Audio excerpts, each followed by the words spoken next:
Weak acid और weak base का concept जब भी हम शुरुआत करते हैं तो हम पहले समझते हैं वीक एसिड और वीक बेस क्या है। स्ट्रॉन्ग एसिड और स्ट्रॉन्ग बेस में आपने क्या समझा था, स्ट्रॉन्ग एसिड और स्ट्रॉन्ग बेस में आपने समझा कि पूरे के पूरे आयनाइज हो जाएं जो सॉल्यूशन में, ठीक है, वो कहलाते हैं स्ट्रॉन्ग एसिड या स्ट्रॉन्ग बेस। लेकिन अगर मैं बात करूं वीक एसिड और वीक बेस की, तो वो क्या होंगे, वो पार्शियली आयनाइज्ड होंगे अपने सॉल्यूशन में।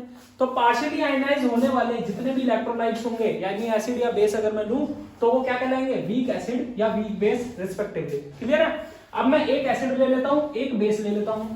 जब मैं एक एसिड लूंगा तो एसिड में मैं बात कर रहा हूं एसिटिक एसिड की, किसकी, एसिटिक एसिड की। और यहां पर मैं बात कर रहा हूं किसकी, एक वीक बेस की, और उस बेस का नाम है अमोनियम हाइड्रोक्साइड, अमोनियम हाइड्रोक्साइड।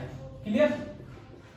मैंने आपको एक और चीज बताई कि इसमें एसिड में, वीक एसिड में आपको देखने को मिलेगा Ka क्या होता है, acid ionisation constant. Acid ionisation constant का मतलब ये हुआ कि जैसे मान लो मैंने ये एसिड लिया, कोई एसिड है मान लो Ha, ठीक है, अब उसमें इक्विलिब्रियम अचीव हुआ और ये बना H+ और A- बना कि नहीं बना, ठीक है।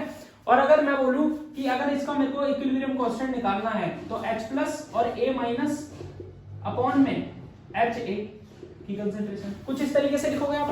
तो ये जो इक्विलिब्रियम कांस्टेंट आया है इसको हम बोलते हैं Ka फॉर द एसिड। तो इसको मैं बोलूंगा Ka, acid ionisation constant. Clear है? तो वीक एसिड के केस में आपको Ka देखने को मिलेगा, ठीक है। ऐसे ही मैं कोई बेस ले लूं, मान लो बेस ले लिया मैंने, मान लो BOH, और उसको मैंने ऐसे तोड़ा B+ और OH-, तो आप उसका K कैसे निकालोगे, B+ की कंसंट्रेशन और OH- की कंसंट्रेशन अपॉन में BOH की कंसंट्रेशन। तो ये क्या हो जाएगा, Kb, और Kb क्या होता है, बेस आयनाइजेशन कांस्टेंट। इतनी बात समझ में आ गई भाई? इतनी बात क्लियर है? अगर इतनी बात समझ में आ गई तो हम आगे चलते हैं। एक हमने एग्जांपल लिया CH3OH एसिटिक एसिड का, एक हमने एग्जांपल लिया NH4OH का। मैंने बोला कि इनिशियल कंसंट्रेशन अगर मैं लेता हूं 1 मोलर, क्या लेता हूं, 1 मोलर, तो मेरे पास इनिशियल कंसंट्रेशन इन आयंस की क्या रहेगी, 0 मोलर 0 मोलर। उस बीकर में मेरे पास अभी ये आयंस 0 मोलर होंगे। लेकिन अगर मैं बात करूं इस वाले केस में, तो इनिशियल कंसंट्रेशन में 1 मोलर लूंगा तो 0 रहेगा। अब मैं फाइनल कंसंट्रेशन जब दोनों जार में देखूंगा तो मुझे क्या मिलेगा कि मान लो CH3COH पूरा तो टूट नहीं सकता क्योंकि पार्शियली आयनाइज होगा।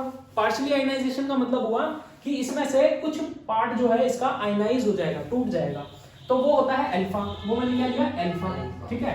अब अल्फा ही क्यों लिया, अल्फा इसलिए लिया बेटा क्योंकि अल्फा से हमने फॉर्मूला जनरेट कर रखा है और अल्फा की वैल्यू जो है वो हम वहां डायरेक्ट पुट कर देते हैं, ठीक है। तो अगर मैं कहता हूं अल्फा क्या है, तो अल्फा है डिग्री ऑफ डिसोसिएशन। क्या है, डिग्री ऑफ डिसोसिएशन। इसको हम कहते हैं अमाउंट ऑफ इलेक्ट्रोलाइट डिसोसिएटेड पर मोल।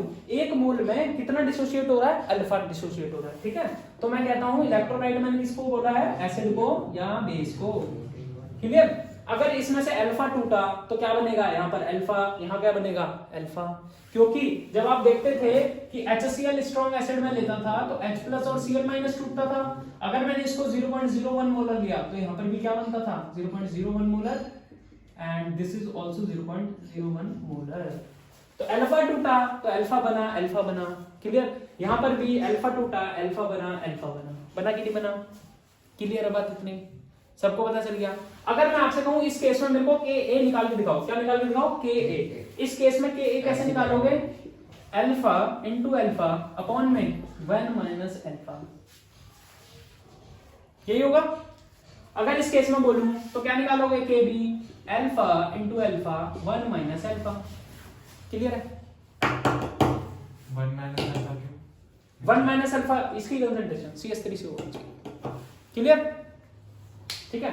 अल्फा तो टूट गया तो बचा क्या, 1 - अल्फा, ठीक है। तो अगर मैं ऐसा कहूं आपसे, चलो यहां तक तो आपको समझ में आ गया। अगर मैं आपसे ऐसा कहूं, अगर मैं आपसे कहता हूं कि मैंने इसकी इनिशियल कंसंट्रेशन क्या ले ली, इनिशियल कंसंट्रेशन ले ली C, तो ये 0 है, ये 0 है। आप मुझे फाइनल कंसंट्रेशन बता दो, आप मुझे फाइनल कंसंट्रेशन बता दो। इसकी भी C 0 0, तो आप मेरे को फाइनल कंसंट्रेशन बता दो, क्या आएगी फाइनल कंसंट्रेशन। C- करके दिखाओ, करके दिखाओ भाई, करके दिखाओ। जो कॉपी होती है ना, रजिस्टर होता है, रजिस्टर, रजिस्टर है, रजिस्टर सबके पास, उस पर पेन है ना, पेन, पेन की निब लगाओ, चलाओ। हाँ लिख के दिखाओ। ले ली मैंने, सी मोलर ले ली। आप समझो एक मोल जब टूटता है, एक मोल जब हम लेते हैं क्या एसिड, तो उसमें से क्या टूटता है, अल्फा टूटता है ना।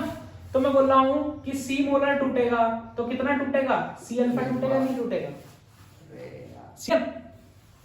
इतना आयनाइज हुआ। अब इसकी वैल्यू देखो कैसे रखूंगा मैं, यहां पर क्या बचेगा, सी में से सी अल्फा टूट जाएगा और यहां क्या बनेगा, सी अल्फा बनेगा, सी अल्फा बनेगा। यहां पर क्या बनेगा, सी में से सी अल्फा टूट जाएगा, क्या बनेगा, सी अल्फा बनेगा, सी अल्फा बनेगा। इस केस में के ए कैसे लिखोगे, सी अल्फा अपॉन में सी माइनस सी अल्फा, क्लियर। और यहां पर क्या लिखोगे, के बी बिल्कुल सिमिलर, सी अल्फा अपॉन में सी माइनस सी अल्फा, क्लियर है। अब मेरे को एक बात बताओ कि अगर मैं यहां से सी अल्फा ऐसे रहने दूं, नीचे से सी कॉमन ले लूं, 1 माइनस अल्फा बचेगा, 1 माइनस अल्फा। और यहां पर भी मैं क्या कर लूं, सेम चीज कर लूं, सी अल्फा अपन में सी 1 माइनस अल्फा। तो अब बताओ, सी से सी कट गया, सी से सी कट गया कि नहीं कट गया, कट गया। तो मेरे पास क्या बचेगा, K a equal to C alpha square upon में 1 minus alpha, K b C alpha square upon में 1 माइनस अल्फा। बच गया कि नहीं बच गया, क्लियर। इसे कहते हैं हम एसिड आयनाइजेशन कांस्टेंट, और इसको हम क्या कहते हैं, बेस आयनाइजेशन कांस्टेंट। आगे निकालना भैया। और ये हमेशा वीक एसिड और वीक बेस के होंगे, वीक एसिड और वीक बेस के होंगे, क्योंकि उसमें क्या होता है, अल्फा क्या होता है, डिग्री ऑफ डिसोसिएशन। ये तो चीट है।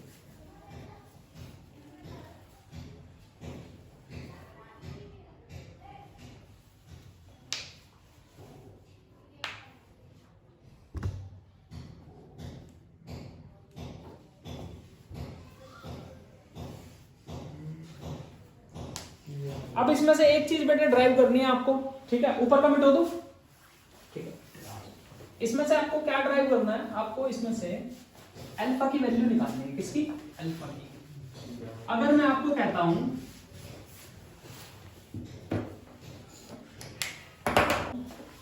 कि K a will be equal to C alpha square बटे में 1 माइनस अल्फा, क्लियर है। तो बेटा आप ये समझो कि जो अल्फा होता है ना, अल्फा जो डिग्री ऑफ डिसोसिएशन है, वो बहुत बहुत बहुत छोटी होती है, किससे, 1 से क्या होती है, बहुत छोटी होती है। मतलब 1 मोलर का बहुत छोटा सा पार्ट जो है वो टूटता है ना। जो डिसोसिएशन है वो 1 से क्या होती है, छोटी होती है। तो मैं अगर बोलता हूं ये छोटी होती है, तो 1 में से कोई बहुत ही छोटी सी चीज माइनस करूं तो वो लगभग 1 के इक्वल ले सकता हूं मैं, लगभग 1 के इक्वल ले सकता हूं, ठीक है। तो मैं क्या करूंगा, इसे डिनोमिनेटर में नेग्लेक्ट करके चलूंगा, क्या करूंगा, डिनोमिनेटर में नेग्लेक्ट करके चलूंगा। अगर मैं डिनोमिनेटर में इसे नेग्लेक्ट कर दूं तो K a equal to C alpha square आ जाएगा, ठीक है, और K a by C equal to alpha square आ जाएगा। तो alpha equal to under root K a by सी आ जाएगा। तो अल्फा फाइनली आपको क्या मिलेगा, के ए बाय सी कंसेंट्रेशन, ठीक है। ये आपका ड्राइव हो गया फॉर्मूला अल्फा का, क्लियर। अगर ठीक है, चलो एक ऑस्टवाल्ड डाइल्यूशन लॉ है इसके बाद ही, उसके बारे में थोड़ा सा बता देता हूं। ऑस्टवाल्ड डाइल्यूशन लॉ वो क्या कहता है कि जितनी आप डाइल्यूशन करते जाओगे ना, जैसे वीक एसिड है, वीक एसिड में जितनी आप डाइल्यूशन करते जाओगे, वाटर का एडिशन करते जाओगे, तो जितनी आप डाइल्यूशन करते जाओगे उस केस में होगा क्या, उस केस में ये होगा कि उसकी डिग्री ऑफ डिसोसिएशन बढ़ जाएगी, उसकी अल्फा की वैल्यू बढ़ जाएगी। समझे कि नहीं समझे। अगर मैं क्या करूं, कंसंट्रेशन डिक्रीज कर दूं तो अल्फा की वैल्यू बढ़ जाएगी। कंसंट्रेशन डिक्रीज का मतलब क्या होता है, जैसे आपने डाइल्यूशन करा, डाइल्यूशन में मैं क्या बोल रहा हूं, वाटर एडिशन बोल रहा हूं, है ना। तो वाटर जब मैं ऐड करूंगा, डाइल्यूट करूंगा, तो कंसंट्रेशन बेटा डिक्रीज होगी ना, डिक्रीज होगी। और आपको यहां से दिख रहा है अल्फा क्या है, under root K a by सी। अब सी इंक्रीज करूंगा तो अल्फा क्या होगा, डिक्रीज होगा, ठीक है। और सी को डिक्रीज करूंगा तो अल्फा क्या होगा, इंक्रीज होगा।